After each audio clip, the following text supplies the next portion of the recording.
அஸ்ஸலாமு அலைக்கும் வரஹ்மத்துல்லாஹி வபரகாத்துஹு. வீட்டிற்குள் நுழையும் போது செய்ய வேண்டிய ஒழுக்கங்கள். முதலில் வலது காலை வைத்து நுழைய வேண்டும். பிறகு சலாம் கூற வேண்டும்.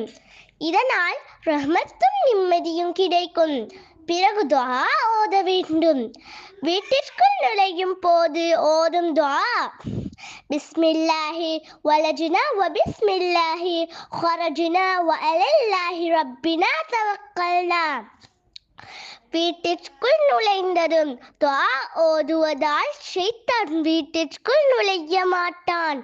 அதேபோல் வீட்டிலிருந்து வெளியேறும் போது இடது காலை வைத்து வெளியேற வேண்டும்.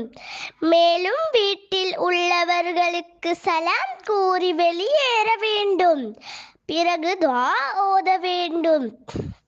வீட்டில் இருந்து வெளியேறும் போது ஓதும் துஆ: பிஸ்மில்லாஹி தவக்கல்து அலல்லாஹி வலா ஹவ்ல வலா குவத இல்லா பில்லாஹி என்ற துஆவை ஓத வேண்டும்.